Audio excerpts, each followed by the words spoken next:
I'm Fiona Morris, the Creative Director and Chief Executive of the space. This is John White, our COO.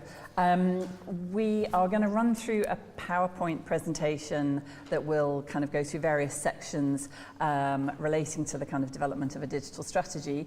And we're going to stop as we go for kind of questions, because I know sometimes these things can feel a bit kind of, intense information, and then kind of get right to the end and you've kind of forgotten the question from the first section. So we will stop and pause for comments and questions as we go along. John, did you have any sort of housekeeping around the fact that, yes, we do have kind of camera and lights, and I'm not sure where my makeup and hair is, but yeah, this is being filmed because it is going to go up as a resource for people to look at who haven't been able to make it along to the sessions that we're running around England. Yeah, so just on that, it will be published hopefully around the 27th. Along with a copy of the slides and some notes, and at various points we might reference other resources, and there'll be links to those in those notes. So hopefully that means you don't have to scribble too furiously, because we're available in all sorts of different media. And we're obviously talking today in the context of the digital policy and planning guidelines. If you've got any specific questions about your own sort of applications or the process in detail, I think the deadline for those is the 16th of October, but we have a couple of ACE representatives in the room. Do you want to wave? So they will know clustered together. They will know more than we do about that aspect of the process, but hopefully this is all aligned. And the other note to make is we've given a version of this presentation to ACE relationship managers around the country, so they're receiving the same sort of guidance and advice on how to evaluate digital policies and plans as you are. So that should mean some sort of alignment in what you're sending them and how they are viewing it, if we're doing things right. In terms of context, we were just going to give you a 1-minute sort of taster of some of the stuff that the space has commissioned. And Fiona, do you want to set that up in terms of what we're about and how we work, or should we show them? I think let's have a look at it, and then we'll have a kind of brief chat around the kind of projects that we've been working on before we dive into the detail. In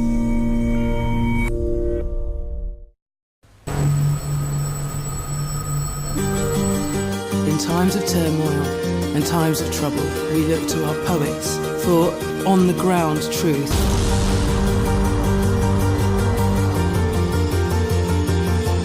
I am a man more sinned against than sinning.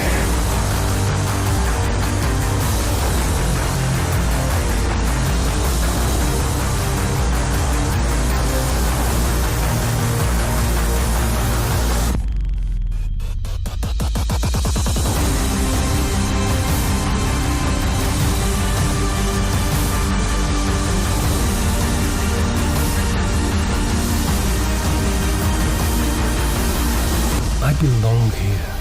I belong.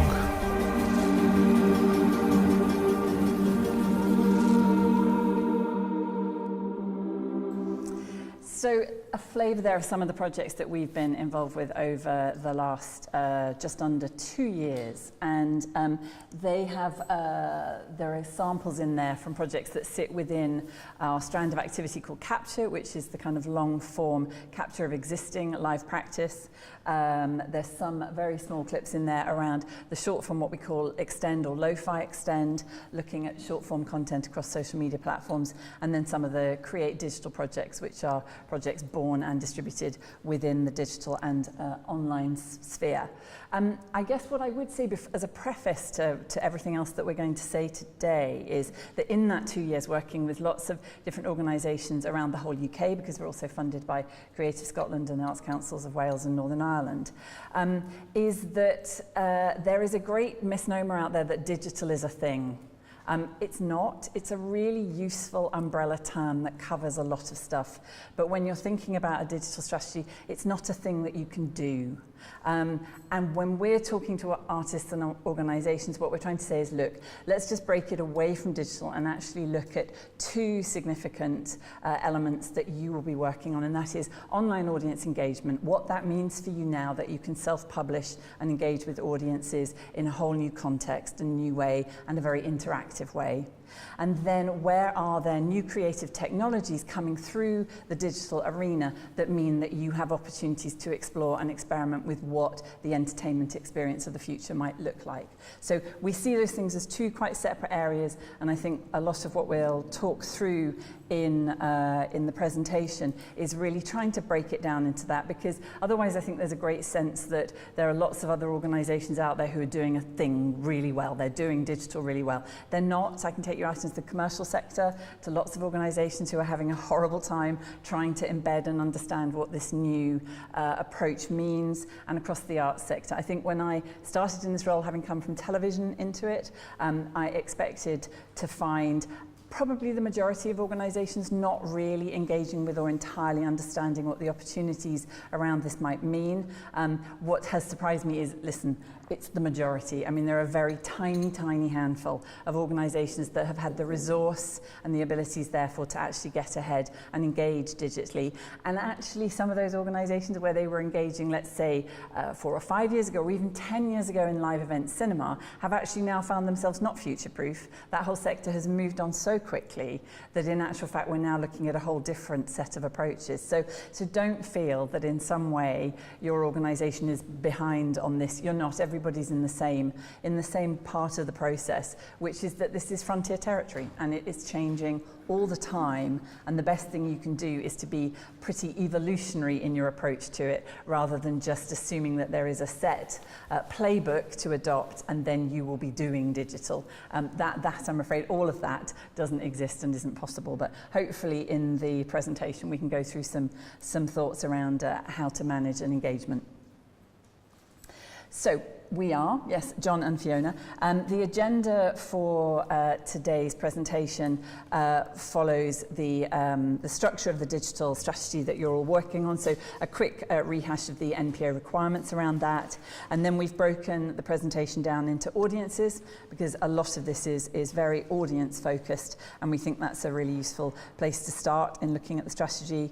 Then a look at distribution and platforms. That feels like that's an area that is massively changing as we look at it, and then a longer section around content creation and the different forms of content that you're going to be looking at creating before kind of winding up with the organisational elements that also apply to your digital plan, and then some questions, but we will stop and take questions as we go along.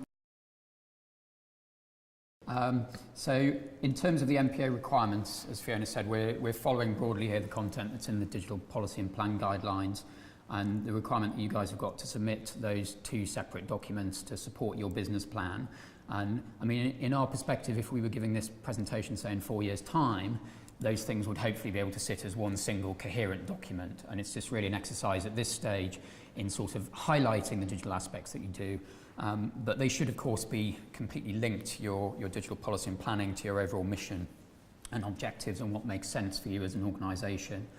There's a couple of examples in the planning guidelines that are well worth looking at, with the caveat that in doing them, we've obviously had to try and illustrate things that are relevant to quite a broad range of different activities. So don't feel when you look at those examples that your own policy and plan needs to address absolutely all the different types of activity that's in there. We'll talk as we go through about the 3 C's in terms of creative content and cultural learning content, and captured content. And again, don't feel just because those 3 pots exist that you have to necessarily be filling all of them with stuff, because it's about being focused on what makes sense for you and your organisation. So the policy document is ideally fairly brief, concise, a couple of pages is the example that we've given, and it's designed to last for the 4-year funding period and really set your broad sense of direction. And to do that realistically, it needs to reference where you feel you are currently as an organisation. And that could be entirely realistically at the very start of your digital journey and just working out what are the right things to do. And if that is the case, then be frank and open about that in your policy and your plan. Look, as I say, at how what you're about can, in terms of an organisation, can feed into that digital policy, and what your key priorities will therefore be. And those will be very broad. They might be about using digital to be more audience-centric, about digital as a way of driving innovation in your creative practice, about increasing sustainability and resilience, collaboration, etc. Any and all of the above where they're relevant to you. And then the last two items there are really good business planning, sort of housekeeping. Who is going to be responsible for this document? How frequently are you going to review it?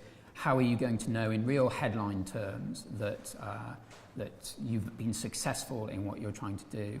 And again, by its very nature, trying to set a digital strategy over a 4-year period, given how rapidly things evolve, is challenging, and the best way to address that is to build in some flexibility.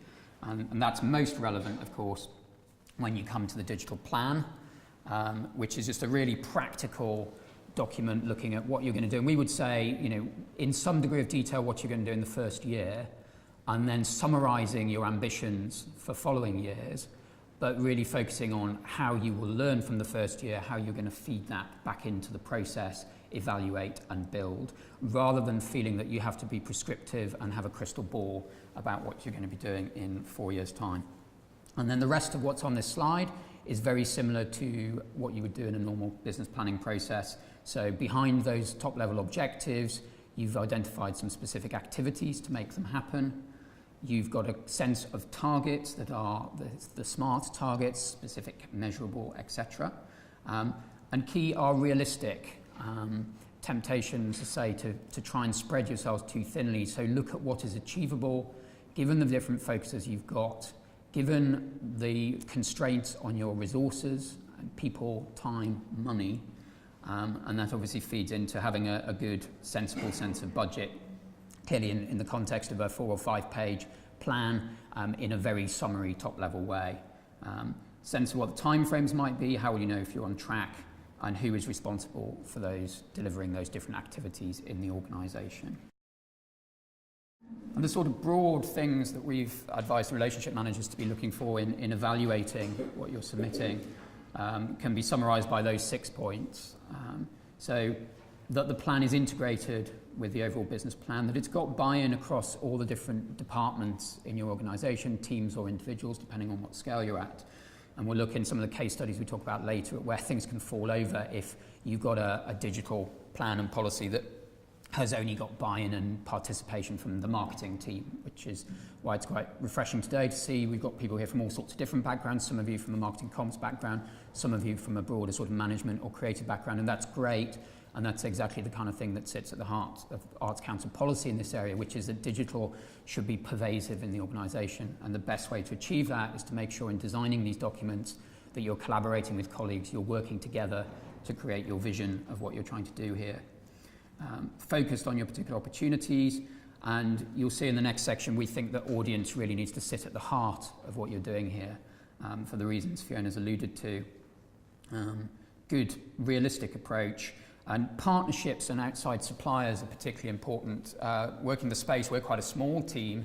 What we've found to deliver the different kind of digital projects we need is that there has to be access to a huge range of expertise. So we've built up a sort of network of 30-odd associates all over the country, each of them with different specialisms that they bring to bear. And the same is likely to be true in some of the activities that you're thinking about. It wouldn't be realistic to have that expertise sit entirely in-house. Almost invariably, you're going to be partnering with digital agencies or freelance specialists in different areas, whether it's looking at audience-facing digital stuff or more back-office technologies. So think about what kind of partners, what sort of gaps do you need, how might you involve them, do you already have those relationships, or are those new people you need to bring into the frame in the course of delivering this plan. Make sure you can adapt to change and you've thought about how you're going to do that, and sort of reiterating the top point on integration. Illustrate how you've got senior buy-in to this. Is there someone sitting on your board and your trustees who has a background in some of these areas who can help champion it? Has the senior management team bought into it? Are they willing to help you drive the change that is necessary? Or are you willing, if you're in those roles already, to drive that change? And which colleagues have you got involved along the way?